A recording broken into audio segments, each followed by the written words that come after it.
nada, gracias a Nofi por invitarme y permitir contar estos dos casos clínicos que yo fundamentalmente lo que quería contaros es que fuera algo inspirador también para pacientes realmente complejos y con otras comorbilidades que quizás no estemos tan acostumbrados a mirar en la práctica clínica y que los tratamientos que teníamos hasta entonces nos daban una mejoría parcial de los síntomas.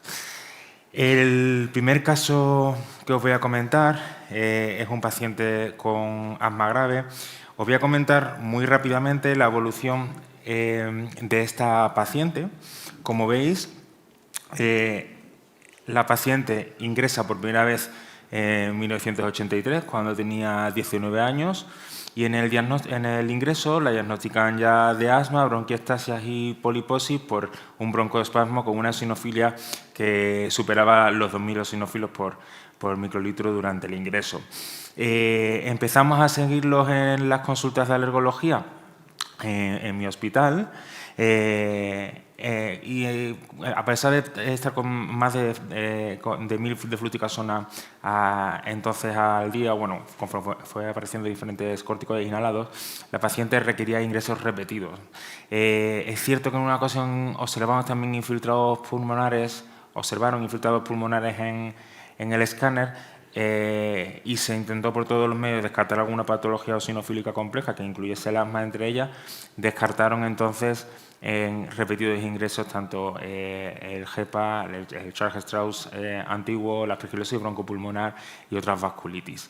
La paciente sufrió un deterioro importante de la función pulmonar a lo largo de estos años. Tiene un FEV1 en torno a un 55-60% del predicho, y durante uno de los ingresos también hizo un broncoespasmo con un ibuprofeno, siendo diagnosticada de EREA. La paciente nunca había fumado y en 2008 aparece omalizumab en nuestras vidas y se decide, porque esta paciente, como digo, ingresaba 2 o 3 veces al año, a pesar del tratamiento inhalado, iniciar omalizumab.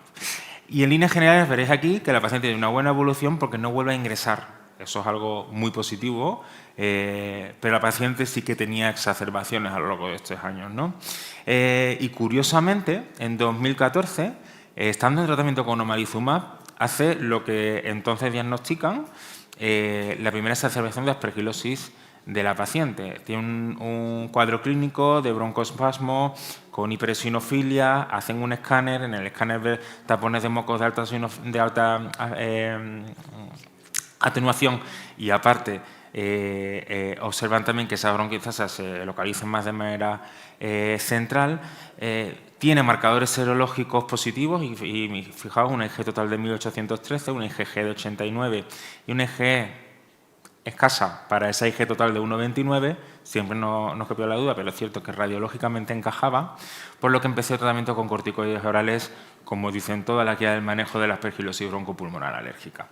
Después de hacer esos 6 meses de corticoides oral, la paciente refiere mejoría importante clínica, mejora la función pulmonar, el escáner se normaliza, pero en cuanto intentamos bajar la dosis, la paciente tiene recaídas de la sintomatología bronquial, aunque no tiene datos nunca de recaída también de aspergilosis. En todos estos años, excepto en los momentos que tenía dosis más altas de corticoides, la paciente refería anosmia y una poliposis de mal control.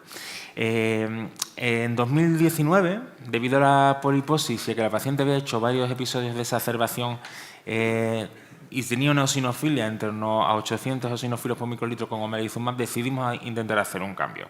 Bueno, vamos a intentar cambiar a omalizumab para ver si conseguimos una mejoría completa de la paciente, y perdimos el control total, tanto del asma como de la poliposis, y decidimos en enero de 2020 cambiar a benralizumab, con lo que conseguimos una estabilidad correcta del asma sin exacerbaciones, pero la paciente tenía un control terrible de los pólipos que ahora detallaré. En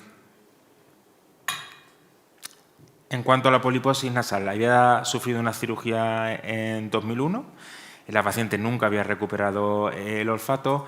En 2021, cuando ya estaba en tratamiento con Benralizumab, había empeorado mucho de la sintomatología nasal, se le propuso de nuevo cirugía, hizo 3 ciclos de corticoides para mejorar ese aspecto de su enfermedad y el SNOT 22 de nuestra consulta era de 73 puntos.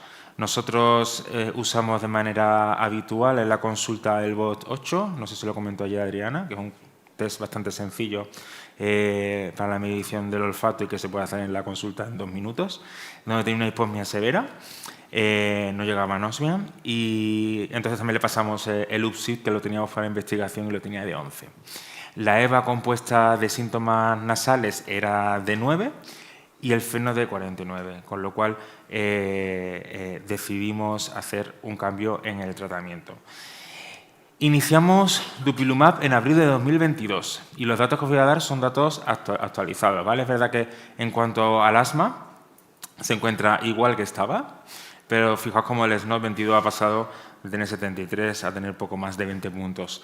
El BOT8 acertó todos los ítems que tiene el test con normosmia. La EVA compuesta pasó de 9 a 1, no ha vuelto a tener ciclo de corticoides y evitamos la intervención. Pero lo que quería comentaros también y lo que me parece un poco más novedoso y que a mí me sigue sorprendiendo de los pacientes donde he usado este tratamiento es el tema de los marcadores de aspergilosis broncopulmonar, ¿no? La verdad es que, de hecho, estaba Monse que vino a revisar si usábamos este caso o no para la sesión y le había pedido una analítica a la paciente para verla en diciembre y no había visto los resultados, ¿no? Fijaos cómo es la evolución de la IG total desde el inicio de Dupilumab, de 1813 a 217 y esta analítica de noviembre tiene 78,5 kilunidades litro. Luego, en cuanto a la IG específica de Aspergillus, de 1,29 inicial a 0,27 y en cuanto a la IgG, de 89, 43 y ahora 60. Sabemos que depende de otras cosas la IgG y la paciente actualmente no tiene secreciones, ¿no? Y es cierto, y aquí no es nuestra única experiencia con aspergilosis broncopulmonar, en pacientes que por sus características clínicas y por lo difícil del control de la aspergilosis hemos usado dos biológicos, como era omalizumab con una anti-IL-5. Hemos cambiado también por criterios de eficiencia y por experiencia previa a Dupilumab con muy buena respuesta, ¿no? Y yo creo que todas estas reportes clínicos que hemos dado sobre la aspergilosis broncopulmonar y el uso de Dupilumab hacen que a día de hoy tengo un ensayo clínico para esta patología, ¿no? Y creo que es interesante. Y por tanto, como conclusiones de este primer caso, las comorbilidades con afectación, evidentemente la calidad de vida ante una estabilidad del asma suponen también un reto hacia la hora de decidir si cambiamos o no de tratamiento. Y yo creo que todo lo que afecta a la calidad de vida del paciente, si no lo tenemos manejado con la terapia convencional, debe ser evaluado e intentar mejorar la calidad del paciente con un cambio de tratamiento.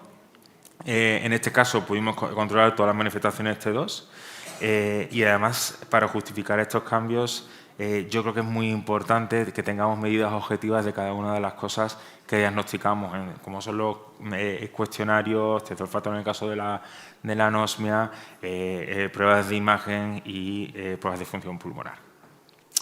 El segundo caso es un caso de una asociación que no es muy frecuente, o que por lo menos yo no tengo mucha experiencia, que es el asma grave mal controlada y la dermatitis atópica grave. Este paciente es un paciente que empezamos a ver con 43 años y fue derivado en enero de 2015 de neumo por tener una IG total muy elevada, con un asma que inicialmente usaba SABA y una dermatitis atópica en la infancia, al igual que el asma, que fue tratada con puer atópico. Luego comentaré un poco más sobre la dermatitis, dentro de mis escasos conocimientos de la patología. Y tenía alergia a pólenes ácaros y epitelios en las sensibilizaciones alérgicas y también tenía una alergia a LTP con expresión clínica exclusivamente a melocotones e híbridos.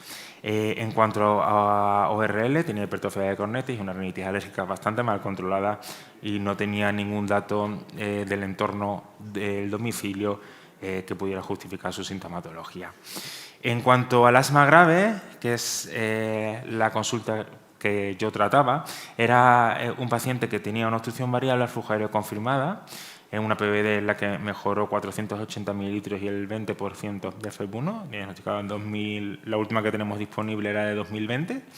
El fenotipo de comienzo en la infancia, con más hasta 1.100 eosinófilos en sangre periférica, alérgica, porque tenía pruebas positivas con relevancia clínica, sobre todo a nivel de rinitis alérgica, un IMC normal.